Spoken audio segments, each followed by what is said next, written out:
So I have taken about 18 pages of notes through these great talks, but what I think I'll do, rather than put my own questions forward, is give you all opportunities to ask questions. We do have a microphone if somebody wants to queue up behind there. Hi, Allison Beelan with Duke University Press, and we are publishers of journals and books in the humanities and social sciences. And we have our own platform, and I came over from the journal side, so brought a lot of these practices over to books. And what we're finding is that we're putting a lot of effort into abstracts and keywords, maybe not optimally making them, but we're doing it.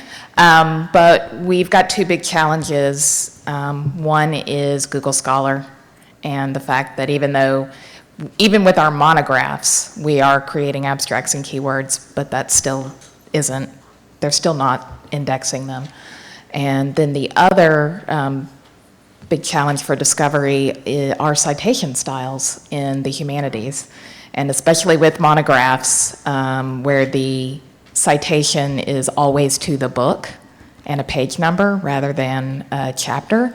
And I was just wondering, for those of you who are also publishing in the humanities and social sciences, just your thoughts, your experiences, how big a barrier you think that represents. I mean, I would say, for us as well, and on that note, with the abstract, I was also curious I couldn't look at them side by side, but the machine-read abstracts, I'm wondering if it's machine-friendly, but is it human-friendly? So I'm curious to know that if although a machine wants to read it, does a human want to read it? I mean, if it's so sort of SEO, I'd be curious. I think, again, with the humanities and social sciences, where it's much harder, I think, to find also curate keywords. And we found also with Google Scholar, and in fact, on the journal side, and again, to go back to how we bring Google Scholar to the site, which on the book side, as you can see, we're not doing well at all. And it's, I think, very much down to that. It's very much down to, I think, that they are still so driven to journals and infrastructure and architecture of the site itself. And we, on the journal side, we had to undergo some new redesigns because Google Scholar would only crawl if the title was at a certain place above, the third fold on titles to mobile. So they're even a sort of dictating design on the site in order just to crawl you. And I think journals are ahead of the game, and books, I think, we're really struggling. And yeah, we're grappling with the same issues, and yeah, I don't know. You may be on the site. It's similar. I think with Cambridge, we have been trying to kind of grapple with both getting authors to do everything that we've asked, like you said, but the point that I made in my slides was that difference between HSS and STM content. And so while we've done a lot of relatedness and enrichment, and you had a quote from our marketing director in your slides, Rich, in terms of that next level, that's kind of the big barrier for us is how do you have an approach that works across the platform, but that actually really speaks to the needs of these different types of content. So we don't have quite the answer yet, unfortunately. Just how, of the publishers in the room, how many ask their authors to supply keywords, chapter level abstracts? And then how many have marketing do it, editorial or outside? Or how many people don't supply chapter level data? So it's kind of a mix across the board for books. Hi, is there a question? Hi. I have a good outdoor voice, so I don't know. I'm Marina Siegel from Folger School Health, and I think I heard in the Cambridge slide that you're putting books and journals together, obviously on a platform that they're cross-searchable. How do you deal with relevancy? I mean, you can put a journal article through peer review, publish it, get it accessible and available in 4 weeks, whatever time frame. Books take months, years sometimes to put together. How do you differentiate for the searcher that one may be slightly outdated at some point and the other one is very relevant and current? So they are ranked in terms of the results list. So you can, at the default setting is what's most current, but there are options that you can change as well. So if you're a researcher that actually the year doesn't matter as much. I mean, Catherine, you mentioned that you're Yeah. looking sometimes that you actually want to see the old research for a reason. So depending on what field you're working in, you can change how those results are ranked when they come back to you. And I think also that's the JSTOR study found that once you stripped away also chapter or article, they were then just as interesting. I mean, I think it's relevant if the research has never read it, it's new, and depending on, what field they're in, how current it needs to be is also relative. And I think there are sort of the misnomers applied to sort of chapters, and I think if it's a peer-reviewed, and I think that's part of also what the article talked a little bit about, the sort of the initial scholarly, or the original one, that, these are fully peer-reviewed works, and so in that respect, once you took away this sort of chapter heading, it became just as interesting. And I think that's what JSTOR found with their revamp, is that they saw this massive increase in chapter usage, and therefore ebooks and DDA sales increases, because the scholars were finding them just as happily as if they would have found all the articles on JSTOR. So, I mean, again, I think it's very disciplinary, it's differentiated, of course, but... Charles? So Charles Watkinson, University of Michigan Press. I was wondering about a tension that perhaps it seemed to me was coming through the panel, which is, Catherine started by talking about the bookness and the desire to maintain the bookness of a book. And one of the characteristics of bookness is the way a sustained argument in lots of different sorts of books, but in a traditional monograph, a sustained argument is developed across the chapters. And then this contrast with talking about the chapterization, the journalization of books, and the reference to the recent JSTOR study looking at the future of the monograph, and their efforts to kind of get this kind of long-form bookness out there in new types of reading. So I wondered if you saw that as a tension, and how you're thinking about preserving the bookness of a long-form argument, a sustained long-form argument in this development work. Can I actually start off by responding to that? Because to me, it felt like to say that you should go to a chapter economy actually was just still cutting off a lot of connections, as you're pointing out. And the connection, the introductory connection, the sort of setup for that long argument, or maybe even that wrap up in the conclusion would be one example. The other connection that just is so important to me so many times is the notes. And so it is true. I mean, I thought of this because I really did use an ebook that had broken things up into chapters, but the endnotes were not part of the chapters anymore. I was just dying, right? And it was annoying to try to juggle all the things that I had to juggle to look across the book in both directions, while I was actually working, which is really how the book works, the physical thing. So I don't know. I'm just really geeking out listening to Rich's, like, how are we going to do this on the very detailed level? I don't know how you fix that exactly, but it seems like you have to be aware that there's things in your peripheral vision that it isn't just the chapter, and they have to be at hand very easily and not going to sort of disrupt the chapter reading also. Does that make any sense? I don't know if that speaks to exactly what you were talking about, but yeah. No, I don't think it's an exact science. I mean, there is, I guess, a tension there, but there's a lot to be said for, some types of researchers just needing a specific piece of information and finding it very easily. I think there has been some research saying that when people do come in through the chapter channel, that there's a higher upsell to the book, that actually the upsell is pretty good. So the chapter is almost like an abstract for the rest of the book. But I think you had mentioned in one of our phone conversations that, that sometimes it is frustrating. You don't think by looking at the book as a whole that there's really something in there for you. But then when you see at the chapter level and you're able to kind of unwrap the book, it's like, oh yeah, there is good information in there. Oh, yeah. So how do you balance those two, that functionality and that usability and convenience with what's necessary, which is the long-form argument? And I think that's something that publishers have to figure out, is how do you balance that in an interface? How do you make it clear that, and create functionality where they can easily use the long-form content, where they're encouraged to do so? I don't have the answer, but... Well, I think at Cambridge we haven't changed any of our editorial advice or editorial feedback to authors about how they write. So a book is still going to be very much written as a long-form sustained argument. But if you, and going back to the original blog post, she was comparing journal articles versus edited collections. And I think in the edited collection space, especially, this additional functionality does really free those books up to be used in all sorts of ways, depending on what type of researcher you are. So I would see it more almost as kind of an add-on, and with that long form, you do still have all the traditional marketing functions that help that book connect to its audience as well. So I would view it as an opportunity at this point. But I definitely take the point that there could be a tipping point where that's under threat potentially if publishers don't find the right balance.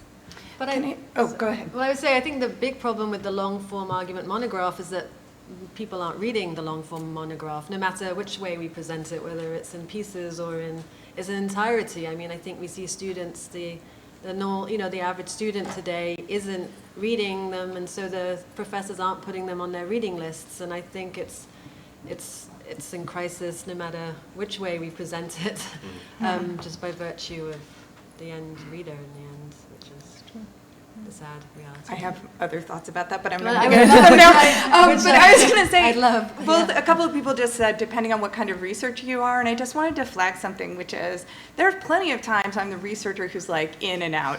Bye, sorry, see you, but I think you're really maybe not realizing that even that moment when I get a good read on like, oh, you didn't have what I had this time, that you're now on my radar, right? And I might come back to you later because what I did learn from you is going to come back up in my mind later when I read something else later that I say like, oh yeah, no, that turns out that guy was so-and-so. Oh, that whole book had a chapter on so-and-so and he turns out to be important, You just don't know all that stuff right off the bat when you're a researcher. It's a process of learning. And so, just because you maybe, you've got someone in and they didn't want to stick around right then, I don't think that means that, you've necessarily lost out on the potential to grow that into a long-term relationship later. And I think so what Bridget was saying also, I mean, the book still has to stand on its own feet for tenure, for every other reason. I mean, it still has to exist. It starts, and nothing has changed in that way. I think it's sort of, Other questions? I have a couple of questions here. Catherine, have you ever actually used the same text in digital and in print form? No, I kind of was thinking about digging around and trying to find that, but I couldn't find a good example. And I would love to, that could be a whole other project of digging into that. But I haven't. Yeah. I mean, unless it's just like, there's parts of it are excerpted in the Google search or something like that. But that, I don't even spend a whole lot of time on that. So, yeah. Question? Yes, in the opinion of the people on the panel, are the formats of ebooks themselves are they sophisticated enough to actually be able to do what you want to have happen? My experience in trying to produce ebooks is that the technology is not there. It's really difficult to integrate all of the different functionality you would like to see in an ebook and actually then make it, the cost equation comes out that you can't make it available at a price that people are willing to pay.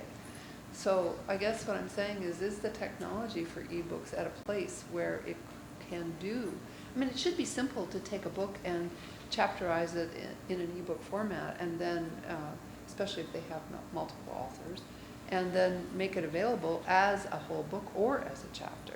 But why can't we do that? I mean, I'm really struggling with the level of the technology right now. Right, and for us, for instance, we do a lot of history, and footnotes are just a nightmare. So, but how do you tell a historian, ooh, let's move to endnotes, and it doesn't go down very well. Well, even so endnotes at the end of a chapter Right. are possible, but still you're flipping around all the time. Right, And yeah. why can't that happen? I mean, if you click on the note number, shouldn't it bring up the note in a little bubble? Yeah, I mean, I honestly think when I'm in Microsoft Word, which does a little bit of this functionality, I'm like, Microsoft Word, kind of easy to move around. around through the text, which there were things that were more like just this plain old thing. I mean, it feels like it should be simpler, but I mean, when I listen to Rich especially, but also even with what all of you are doing too, the two of you are doing, I just think that it does actually take a huge amount of work behind the scenes. Like, you are doing a lot of work for me. You are my rock stars for that reason. But I do think it's sort of hard and that the technology isn't there, in a way. I mean, we put something out there that really wasn't ready to be out there. Yeah, And exactly. and it's devolving into standardized formats with no graphics, no pictures, no links, no, just a digitized form of a book. Well, who wants that? Mm-hmm. It's sort of like he took a book and made it worse than a book. Not as cool as books are. Yeah, exactly. So Tim Kanziski, so we found that we spend the money to get our vendor to create EPUB and OE versions as well as the PDFs for our books. And we put them out for sale. We found that over 90%, well over 90% of purchases are the PDF. And we think that's because the users, they want to emulate, they want to put them on their hard drives, they want to sign up, whatever. But there's not a lot of interest in buying not PDF formats. And I'm wondering if that's been your experience as well. I would say yes, that's pretty consistent with what we see at Cambridge as well. But that being said, I mean, there is that kind of attention to what's on the horizon if that does change. I mean, will researchers want the HTML version in the future, and what could that look like? But in terms of what we're seeing now, it's very similar. And I think that speaks to the technology issue, because I think, we are good. I mean, I think margins are there for a reason, right? They give us visually, I think it makes it easier to read, and I think it's really just flowing it with an EPUB into this sort of HTML text. They're not nice things to read, and and I think that's why we're seeing the ebooks plateau. People still read them and consume them differently than journals, where I think there's been an easier shift to different formats. So that report goes on, I did take one fact out of isolation, which is always a danger about ebooks plateauing, and that was really about monographs and course books. Reference books in that's the main model. It's hard to sell print these days, but the ebooks in reference keep growing. So I think that's also something important to think a little bit about here, is different types of books perform differently digitally and in print. Got a question here? There's two observations from our users. One is they really want textbooks and pieces of textbooks, but we can't get them because of the pricing models are different. The second thing is we never buy print reference books. Yeah. But when we see them online, they're just not, they haven't met the potential. You just see a chapter, but there should be a lot more visual material, because our students, they've never even used encyclopedias, and there's so much wealth of information. So those two areas, the type of material matters in terms of getting reviewed. I'm talking from science and engineering. So I wonder if that doesn't go to a little bit about what Bridget was saying with Elements. Is that the Digital Born series? If we're thinking about taking print books and converting them to a digital environment, maybe that doesn't translate. Maybe we think we know what an encyclopedia, we think we know what a reference book should look like print-wise, and when we digitize it, it doesn't feel the same. But when something is digital born, that maybe changes the user experience in a different way. It sort of breaks the model of what we think something should be. Cambridge, the Elements is only launching, is that correct? It hasn't launched yet? It hasn't Okay, launched yet. It launches later this year. But that will include kind of different types. So it's clusters of content. So there will be, you can host data, and you can put up multimedia pieces of information, data visualization. And the idea is also what our authors and users' feedback of what they need will be what will help us to iterate and to develop moving forward. So the idea is that this will be a tool for us to actually push those limits a bit more. That's interesting. Yep. Yes? One thing that is kind of absent from this, I think, is we haven't really talked about our authors very Yes. much, who are often obviously our users as well. And talking about like chapter level abstracts and all that stuff is, Bridget, as you were saying, is super important, but it's an add-on, it's a great thing that we can provide discoverability for that content. But if we're having problems presenting our ebooks and our models for selling them are difficult, and maybe our websites aren't fantastic in terms of how we're engaging people in our book content, when you're working with your authors, some fields, they don't want to write books at all. Yes. I will use economics, for example, on like education or social science, where they often have to, right? Some, they won't even need it for tenure. So what are we offering as publishers to continue to make the book format something that is attractive to the folks that are going to be writing it for us? Well, I think it goes back to the slide I had up about impact and really being able to help for the author, especially that doesn't need to write that book for tenure, of helping it be a vehicle for them to connect to an audience and to be able to see how they're connecting to an audience and what that means. So, I mean, I know that those impact tools are also kind of add-ons, but I think that winds up being a more compelling argument than some of the arguments that have come before. Is there a way that we could better link in those impact metrics, though, to the importance of the book as a format? I think which kind of goes back to us talking about a little bit of a tension between these two. And while books and journals are, it's content is content, and content is king, and that's how people should be able to go in between. If you're looking for content on leadership, it doesn't matter if it's coming from a journal, or especially an edited collection, it doesn't matter. But if we're trying to keep the book as its own format, what are we offering that is making that attractive? Is anybody here from Springer Nature? All right, then I might speak out of turn, we're bad about that to say, because what I mean is I might not capture what I meant to say. I know maybe there's other tools like this, but I know Springer Nature is developing a tool to measure the reach of a book, if you will. So book metrics, That- right, exactly, is exactly. a good example. That's right, of- you're of from, that. you came from, right, but you formerly did. Yeah, so that's a really good example Right. of that, but showing how that impact affects the book as a whole, and how the discoverability of a chapter can lead to discovering that book is a different story than just when we're like, hey guys, you really need to write better abstracts for us. I feel like as publishers, we're not really. Well, I think also because the tools aren't, well, now they're just there, but Scopus, that's what, about a year and a half, 2 years, and I think, I mean, we've found this also because chapters, an edited collection chapter doesn't have the same rank as a journal article, right? And I think even the humanities and where, the book is still, and even the book publisher is known, but we went through an interesting exercise where we had a backlog of a journal with special issues, and so we had a book series developed, and trying to convince these essentially special issue editors and their contributors to go into a book series. It was really interesting to see the perceptions, and a lot of it was discoverability. It was, the ability to be in EBSCO or into Scopus or sort of all the different impacting, ranking, sort of citation qualifiers that we could provide on the journal side that on the books we just can't yet do. But I think that it's coming, and I think that will be a really interesting field for us to work on. And then, as you say, I mean, it's author education, and I think for now, we have we struggle getting abstracts delivered also because some of them are on our website, but they don't really see it in action. They don't get why it's necessary because it's not integrated into the books the same way it is on the journal side. But I think a lot of it is tools, and a lot of it is also the lack of the industry this impact industry that supports the journals isn't quite yet there for the books.